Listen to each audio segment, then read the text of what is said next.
नमस्कार प्यारे बच्चों। आज हम पढ़ने जा रहे हैं कक्षा 8वीं का पाठ 13 यहाँ पहिया है। इसके लेखक का नाम है पी साईनाथ और ये कथा पुडुकोट्टई तमिलनाडु की है। इस कथा के माध्यम से जो लेखक है उन्होंने महिलाओं की आज़ादी की घोषणा की ही है, क्योंकि पुरातन समय में क्या था, महिलाएं पुरुषों पर डिपेंड थी। अगर वो घर से बाहर जाती थी, कोई सामान लेना था, तो उन्हें पहले भाई, पिता या पति की मदद की आवश्यकता होती थी। लेकिन जो पुडुकोट्टई तमिलनाडु का शहर है, इसमें महिलाओं ने साइकिल के माध्यम से अपनी आज़ादी की घोषणा कर दी थी। पहले लोगों ने बहुत टिप्पणियां की, गंदी गंदी बातें कही, लेकिन धीरे धीरे फिर समाज ने स्वीकृति दे दी थी। यह जिला भारत के सर्वाधिक गरीब जिलों में से एक है। इसमें महिलाएं अपनी स्वाधीनता, आज़ादी और गतिशीलता को अभिव्यक्त करने के लिए उन्होंने प्रतीक के रूप में साइकिल को चुना। उनमें से अधिकांश नवसाक्षर थी और उन्होंने साइकिल चलाना सीख लिया था। इन महिलाओं में से 70,000 से भी अधिक महिलाएं थीं जिन्होंने सार्वजनिक कार्यक्रम में बड़े गर्व के साथ हिस्सा लिया था। यह एक रूढ़िवादी इलाका था और यहाँ पे अधिकतर लड़कियां मुस्लिम थीं। ठीक है। जमीला बीबी नामक एक युवती का वर्णन होता है जिसने कि सबसे पहले साइकिल चलाना शुरू किया और उसने कहा, यह मेरा अधिकार है, अब हम कहीं भी जा सकते हैं। फातिमा एक माध्यमिक स्कूल में पढ़ाती थी। उन्हें साइकिल चलाने का ऐसा चाव लगा कि हर शाम आधे घंटे के लिए किराए पर साइकिल लेती थी। क्यों? क्योंकि नई साइकिल खरीदने की उनकी हैसियत नहीं थी।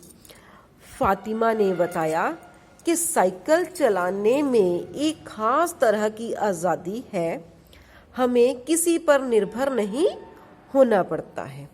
और ये बच्चियां थी, लगभग 20 वर्ष के आसपास थी, जिन्होंने साइकिल चलाना सीखा था।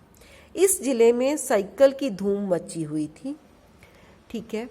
खेतीहर मजदूर, पत्थर खदानों में मजदूरी करने वाली औरतें और गांव में काम करने वाली नर्सें, बालवाड़ी और आंगनवाड़ी कार्यकर्ता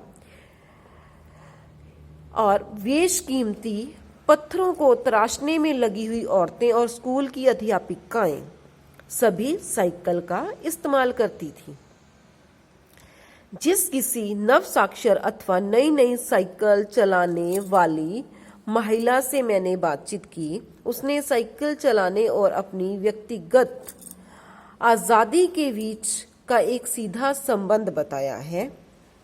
साइकिल आंदोलन की एक अगुआ का कहना है कि साइकिल चलाने से हमें आत्मविश्वास मिलता है और इससे पुरुषों पर उनकी निर्भरता कम हो जाती है।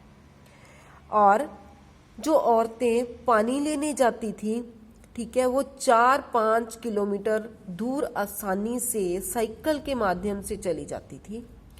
कभी कभी साथ में उनके बच्चे भी होते थे। दूसरे स्थान से सामान ढोने की व्यवस्था वे अब खुद करने लगी थी। इसे देखकर साइकिल प्रशिक्षण शिविर आरंभ किए गए थे। महिलाएं रविवार को इकट्ठी होती थी। उन्हें इसे सीखना ही होता था। पुरुषों के द्वारा थोपे गए दायरे को उन्होंने खत्म कर दिया था। और यह पंक्ति हमेशा गुनगुनाती थी, ओ बहिना आ सीखे साइकिल, घूमे समय के पहिए के संग। 1992 में अंतर्राष्ट्रीय महिला दिवस के बाद अब यह जिला कभी पहले जैसा नहीं हो सका।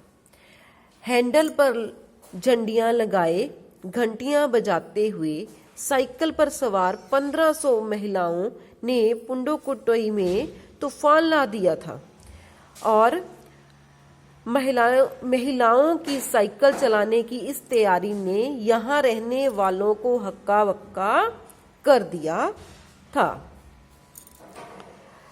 उसके बाद साइकिल के डीलर से उनसे बात हुई, क्योंकि वे खुश थे।